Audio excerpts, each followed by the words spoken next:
Er du en let eller moderat trænet person, så har jeg her et skræddersyet program til dig, som enten er i gang med at træne, ikke rigtig kan finde struktur i din hverdag, ved hvordan du skal gøre, eller dig, der egentlig bare gerne vil i gang med at træne, og prøve at komme i bedre form og generelt uddyrke noget motion. Jeg vil her gå igennem et 4 ugers program, hvordan du ligesom kan komme i gang med at løbe. Det er fikseret på løb, men også cross-træne til noget cykling og noget svømning, hvis det er det, du ønsker. Som nævnt før, så består programmet af 4 uger, hvor vi langsomt vil øge intensiteten, og det er cirka 3 gange om ugen, med mulighed for cross-træne til whatever, cykling og svømning. Og jeg vil give jer en struktureret uge for uge, hvad I skal gøre. Og det vil jeg vise jer nu. Jeg skal lige sidste videoen vil jeg lægge 4 billeder ind af hver uge, punkt for punkt, hvad der sker. Men lad os bare starte med uge 1, hvor mandag vil starte med en løbetur på 20-25 minutter. Og hvis du ikke kan det, så kan du også lave noget i de der 20-25 minutter, men så sige løb 2 minutter og gå 3 minutter. Den her løbetur vil være fikseret på noget, der hedder zone 2. Og det er et sted, hvor du kan træne dit aerobe system, så du har en god grundform og en god base.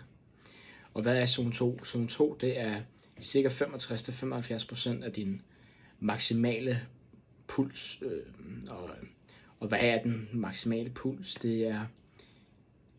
Der er selvfølgelig, hvad kan man sige, 220 minus din alder, men jeg vil anbefale, at du går ud. Selvfølgelig, hvis du ikke kan det, men altså prøv at lave noget, hvor du bare laver en all-out effort i 5 minutter, og så ser du som mål, hvis du kan have pulsmåler, så kan du bare lave den her, og tælle i 20 sekunder, og så gang det med 3, og så kan du så finde din makspuls der, og så tage procenten af det. Så tirsdag er det muligt, hvis du har lyst og kan, så kan du cross-train i 30-45 minutter på cykel eller svøm, fordi det er lav impact, så du ikke belaster dine knæ og dine led og generelt din krop. Du behøver ikke, det er kun en anbefaling, og det er igen i zone 2. Så er der en rest day, fordi din krop har brug for restitution. Når du er i gang med at træne og skal til at træne, så er restitution din bedste ven. Det er din bedste mulighed for at ligesom kunne komme der igen. Så er der igen en løbetur på 20-25 minutter. Den her gang, det er altså et tempotur, hvor du så prøver at få en lidt højere puls. Og der skal din puls cirka ligge i zone 3, zone 4, cirka 80-90% af din makspuls. Og igen, hvis du ikke kan løbe i egen tid, så er det også fint nok bare at køre 3 minutters all out. Ikke all out, men pres dig meget løb, og så gå 2 minutter, og så gør det igen. Så er der så en rest day fredag, og så er der så mulighed igen for cross-train med noget cykling eller noget svømning, eller hvad man nu har lyst til. Gå en tur må du også gerne lørdag, og så søndag er der så mulighed, at skal du så løbe en tur igen på 20-25 minutter med zone 2. Det er jo, jeg tager igennem 2 mandag igen, en løbetur, så ved jeg godt, du har haft 2 løbeture i streg, men altså, og du kan også godt holde en rest day mandag. Det må du selv om. Men igen en løbetur, lav intensitet, 20-30 minutter nu i zone 2.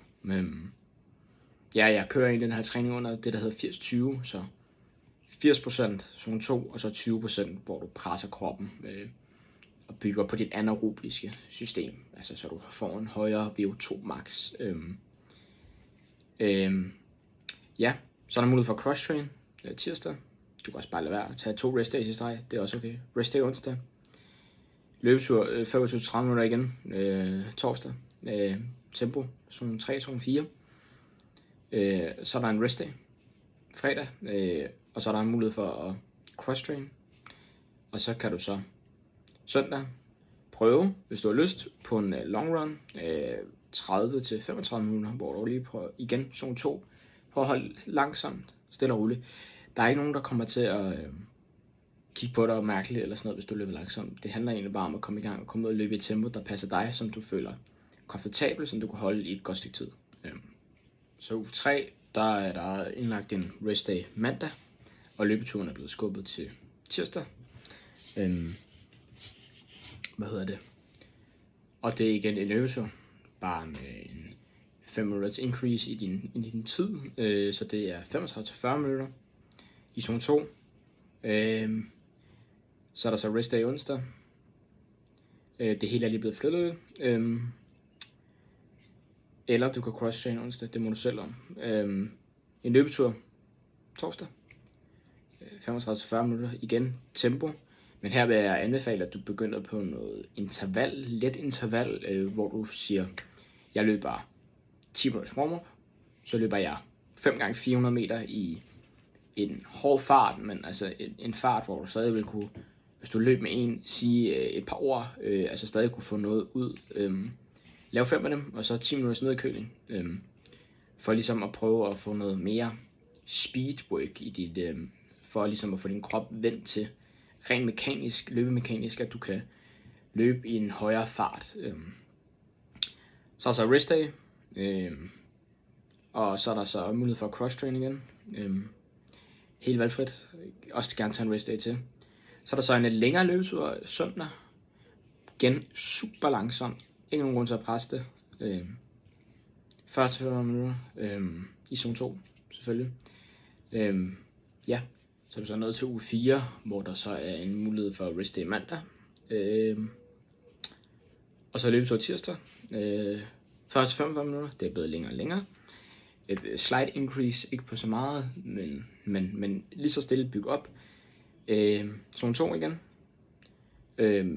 Og så vil jeg anbefale, at du begynder i slutningen af din løbetur indføre noget, der hedder strides, hvor du løber i 10 sekunder hurtigt sprint, men ikke alt, hvad du kan sprint. Det gør du 3-4 gange i enden af din slutningen af din tur, for ligesom at kunne vende din krop til, at selvom den er fatigue, selvom du er træt, så vil du stadig kunne løbe hurtigt. Så er der rest day onsdag. Torsdag løbetur igen, 40-45 minutter, zone 3-4. Og så her vil jeg anbefale, at du prøver 10 minutter warm-up, og så prøver en interval, der hedder 2 gange 1 km. I en igen pace, hvor du har svært ved at sige noget, men stadig vil kunne fremkalde en sætning til, hvis du løber med en marker. Og så 10 minutters nedkøling. En rest day. Og så kan du cross-train lørdag, eller også bare holde rest day til. Og så søndag er der en long run, hvor du løber i 50-60 minutter. Hvor du ligesom prøver at se, om du kan holde din løb i næsten en time. Ja. Så det her, det var egentlig generelt et 4-års program til, hvis du gerne vil i gang med at løbe, eller bare vil komme i bedre form, eller du ligesom har svært ved at have en struktur i din hverdag, så er det her i hvert fald en mulighed for